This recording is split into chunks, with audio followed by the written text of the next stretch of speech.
Europe 1 Soir Week-end. 19h, 21h, Stéphanie Demuru. Europe 1 Soir Week-end, deuxième heure. Mes débatteurs, Georges Fenech, ancien magistrat. Bonsoir Georges. Bonsoir Stéphanie. Éric Revel, journaliste et auteur de Ces Mozart qu'on assassine, les fiascos de la décennie Macron. Vous pouvez... Non, il est long votre titre. Vous pouvez même pas me dire bonsoir aux éditions Élite. C'est-à-dire que les fiascos sont longs aussi. Oui. Ils s'additionnent.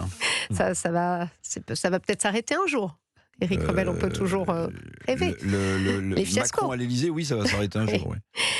Notre invité, Jean-Michel Blanquer, ancien ministre de l'Éducation nationale, qui ne partagera pas forcément votre avis. Bonsoir Jean-Michel Blanquer. Bonsoir. Merci d'être avec nous dans le studio d'Europe 1. Vous venez de publier Civilisation française aux éditions Albin Michel, dans lequel vous proposez aux lecteurs de retrouver le sens de la civilisation.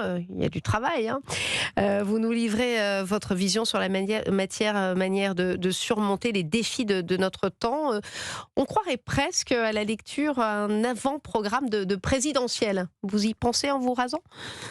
Pas pour être moi-même candidat aux élections présidentielles, mais par contre, j'assume complètement qu'il s'agit d'un travail prospectif qui va même au-delà d'une élection présidentielle, qui est en fait une vision, j'espère, pour la France d'ici à 2050. C'est-à-dire quels sont les grands projets, quel est le grand idéal de société que l'on peut fixer aux jeunes, en particulier aujourd'hui, à la nouvelle génération, pour une France qui irait mieux, pour une France qui serait fière d'elle-même. Et donc, dans ce sens, oui, c'est tout à fait un programme, mais qui nécessiterait plusieurs mandats présidentiels. Alors, il y a beaucoup de thèmes, en effet, qui sont balayés, thèmes d'actualité. Je voulais vous interroger en premier lieu sur le narcotrafic, puisqu'il y a quelques pages qui y sont consacrées. Vous avez d'ailleurs vous-même vécu en Colombie. Vous connaissez bien ces thématiques. Clairement, est-ce qu'on est en train, Jean-Michel Blanquer, selon vous, d'aller sur ce terrain glissant du narco-État, comme beaucoup le craignent ? Alors, on n'y est pas encore, fort heureusement, mais la pente est mauvaise et il est effectivement grand temps de réagir parce qu'on a un processus que l'on peut voir en effet dans d'autres États et que c'est vrai, j'ai pu constater lorsque j'ai vécu et travaillé sur des pays comme la Colombie ou le Mexique, c'est-à-dire vous avez toujours une première étape où le narcotrafic prospère un peu dans un certain silence et puis à un moment donné où ça se voit tellement et où les montants en jeu sont tellement énormes que vous avez des phénomènes de violence et de corruption qui émergent et qui se voient et souvent le moment où ça émerge c'est déjà un peu trop tard. Et donc, on est un peu dans ce moment de minuit moins 5, où il est largement temps de mettre un coup d'arrêt et de montrer l'autorité de l'État sur tout le territoire. Vous avez peut-être entendu l'écrivain Roberto Saviano, qui est sous protection policière, qui a beaucoup travaillé sur ces sujets en Italie. Il dit en gros que la France n'a pas réalisé qu'on était déjà dans un système mafieux, qu'on a confondu un petit peu entre système criminel et système mafieux. Est-ce que vous partagez ce diagnostic ? Oui, j'ai beaucoup d'admiration pour Roberto Saviano et pour sa lucidité, aussi bien sur la situation italienne que sur des situations autres, comme celle de la France. Il a une très grande expertise de ça et il faut prendre très au sérieux ce qu'il dit, puisqu'il a étudié de très près ces processus qui gangrènent l'autorité de l'État. Et donc il faut, aujourd'hui, sur ce sujet comme sur d'autres, affirmer de manière à la fois forte et claire et tranquille, calme mais forte, l'autorité de l'État. Alors Jean-Michel Blanquer, dans votre livre, vous dites en substance la civilisation est mortelle. Vous commencez cet ouvrage en disant la France est face à son destin. Dans les 10 ans qui viennent, elle peut se désintégrer sous l'effet des divisions sociales, territoriales et communautaires. Il y a des moments où une nation doit reprendre en main son destin pour éviter qu'il lui échappe. Est-ce que ça y est, on y est, selon vous, dans ce moment charnière ? Non, il vaut mieux prévenir que guérir. Simplement, chacun comprend qu'on est sur une mauvaise pente. Et donc, c'est comme sur le sujet précédent, celui du narcotrafic, mais élargi à l'ensemble de nos problèmes de société. Nous ne sommes pas sur une bonne pente. Je pense que pratiquement tout le monde en est d'accord. Et donc, il est largement temps de réagir. Maintenant, la France en a vu d'autres. La France a fait face à bien des périls dans son histoire. Et c'est pour ça que je parle de civilisation, parce que je considère qu'il faut aller puiser dans notre sève civilisationnelle, c'est-à-dire dans la couche du temps qui est la plus profonde, dans la couche du temps qui couvre les siècles, aller puiser là-dedans pour trouver ce qu'est le ressort français. Et à mes yeux, ce ressort français existe bel et bien, et c'est ce que j'essaye de démontrer dans le livre. Donc le livre n'est pas du tout un constat décliniste, il est, j'espère, assez lucide sur toutes ces pentes négatives qui existent, mais aussi sur la possibilité de rebondir maintenant. Vous venez de le dire, on a, selon vous, ces ressources au fond de nous, la France. Vous dites, page 31, on a accepté quand même collectivement, depuis plusieurs décennies, parfois en le subissant, parfois en l'encourageant, deux phénomènes mortifères. La métropolisation sans cap et l'immigration au fil de l'eau. Est-ce que justement, ces sujets n'ont pas fait qu'on a un tout petit peu parfois perdu ce sens de la civilisation et qu'on a un petit peu altéré nos ressources dont vous parliez il y a quelques instants? Oui, ça fait partie, en France comme ailleurs d'ailleurs, parce que ces phénomènes, c'est aussi pour ça que je parle de civilisation, c'est que j'essaye d'avoir une vision historique, j'utilise beaucoup Fernand Braudel, et une vision mondiale de ce qui s'est passé en la matière, puisque la métropolisation, c'est un phénomène qui court sur plusieurs siècles. L'accélération des migrations, c'est quelque chose qui concerne bien des pays. Et d'ailleurs, aux États-Unis, ces deux phénomènes-là existent aussi. Donc, il faut avoir la vision historique et géographique de cela. Or, gouverner la France, je dirais même créer la France, s'agissant de l'époque de l'Ancien Régime, puis la consolider, la gouverner, ça a toujours été partager avec le peuple une vision du territoire, quant à ses frontières et quant à son équilibre.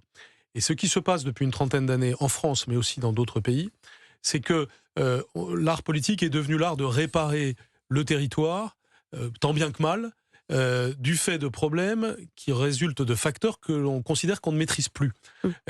Or, le cœur de ce qu'on doit faire en politique, c'est justement avoir une vision de ce qu'est le territoire et son peuplement à court, moyen et long terme. Vous avez été ministre d'Emmanuel Macron, vous avez d'ailleurs, Éric Revel, écrit ce pamphlet sur ces quinquennats qui ne sont pas achevés encore d'Emmanuel Macron. Est-ce que vous estimez que le président de la République en a fait assez sur ce point dont vous venez de nous parler?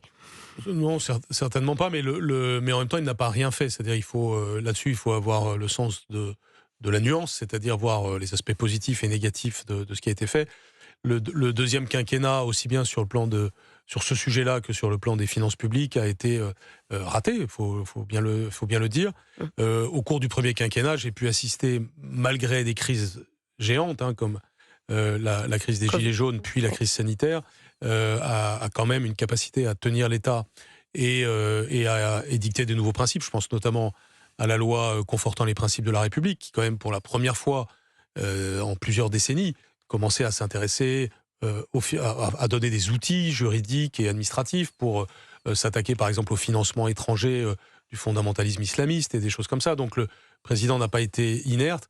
Malheureusement, l'équation politique à partir de 2022, dans laquelle il s'est mis lui-même, a plutôt été synonyme d'inaction, c'est vrai. Éric Revel. Moi, j'ai beaucoup de respect pour Jean-Michel Blanquer, parce que j'admire sa prudence, même s'il l'est de moins en moins. Il parle de plus en plus fortement, je trouve, au fur et à mesure que je vous écoute, Jean-Michel Blanquer. Mais je vais revenir sur le narcotrafic dans un instant. Mais vous voyez, vous parliez de ce qui a été raté. Pour moi, il y a quelque chose de fondamental qui a été raté, c'est le « en même temps ». Et d'ailleurs, d'une certaine manière, et je voulais avoir votre avis, parce que ça vous concerne, vous avez été victime. Comment est-ce qu'on peut passer à l'éducation nationale de Jean-Michel Blanquer à Pape Ndiaye?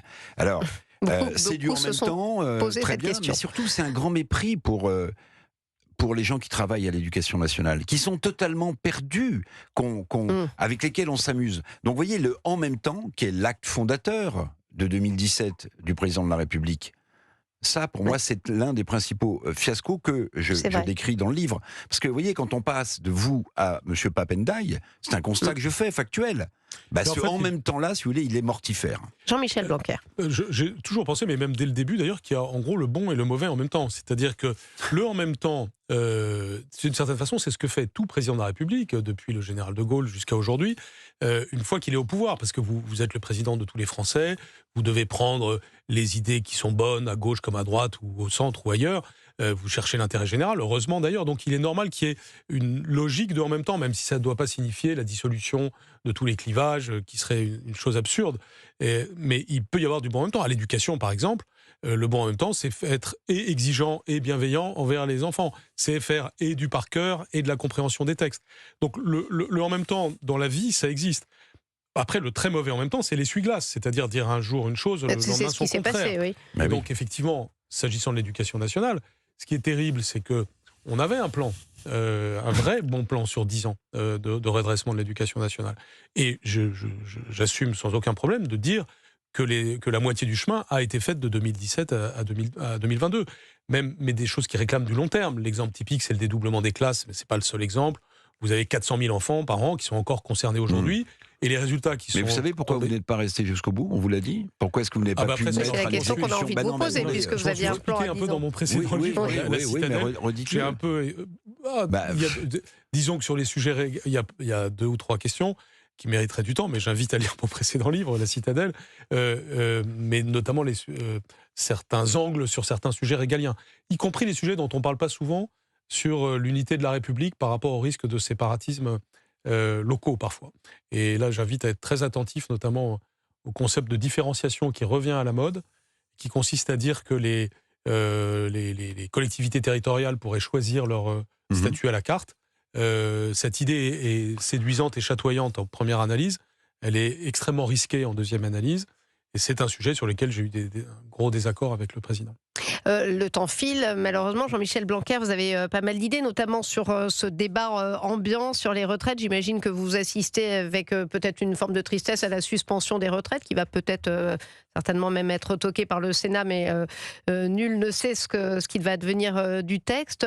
Vous êtes vraiment pour aller justement vers des PER, la capitalisation qui est très importante. Vous dites il faut réinsuffler, je parle sous le contrôle d'Éric Revel, l'économiste dans ce studio, il faut réinsuffler la capacité de réinstaurer du capital risque, de pouvoir financer l'innovation. Et ça, c'est vrai qu'on a toujours du mal à l'expliquer aux Français. Moi, je pense que sur ce sujet comme sur d'autres, l'idée républicaine, qui est quand même l'idée du commun, nous amène à des idées innovantes sur la question des retraites, tout en préservant la notion du commun.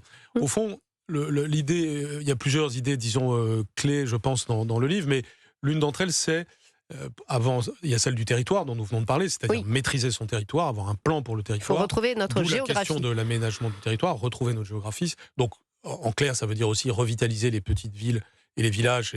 Et donc, tout ce que je dis est orienté par cela. Et la deuxième idée qui va avec, c'est de dire que nous sommes une démocratie et nous pouvons être fiers de cela. C'est très important dans le monde actuel. Ça signifie des libertés, des droits, de la diversité. Tout cela est bon.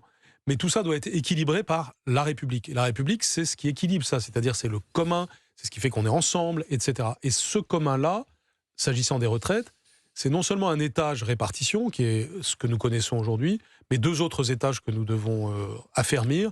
Le PER généralisé, vous l'avez dit, mais surtout la troisième idée, et la plus innovante et la plus importante sur ce point, c'est celle que je défends d'un fonds souverain français qui investirait dans les entreprises françaises, parce qu'il faut aussi se réapproprier notamment en Norvège ou Singapour, qui drainerait l'épargne, qui est abondante en réalité en France, vers notre tissu économique, et qui ne donnerait aucun dividende pendant au moins 25 ans, de sorte que c'est la génération qui a aujourd'hui moins de 40-45 ans qui les récolterait, alors même que c'est cette génération qui aujourd'hui pense qu'elle cotise, mais qu'elle cotise entre guillemets pour rien, parce qu'elle n'aura pas la même chose quand elle aura 65 ans. On doit lui envoyer le message exactement inverse, qui est qu'elle investit dans l'économie de la France, et nous devons arriver au résultat que tous les Français se sentent sociétaires de la France, c'est-à-dire quand on voit, quand un Français, quel qu'il soit, voit que l'économie française va mieux, eh bien, il s'en réjouit pour la France et pour lui-même. Et on n'y est pas aujourd'hui. Absolument pas, et c'est ce qui se passe dans beaucoup de pays comme les États-Unis, la Chine, Singapour, la Norvège. Faire République, et ces pays que vous citez comme la Chine et les États-Unis, ils ont la capacité aujourd'hui, avec leurs particularités, à articuler un État fort avec une économie dynamique. C'est-à-dire à créer de la liberté économique tout en ayant une vision qui vient de l'État. Merci. La France sait faire ça, et je pense que l'idée de civilisation française et de république mène à des solutions. Merci Jean-Michel Blanquer, Civilisation française aux éditions Albin Michel. Merci d'être passé par le studio d'Europe.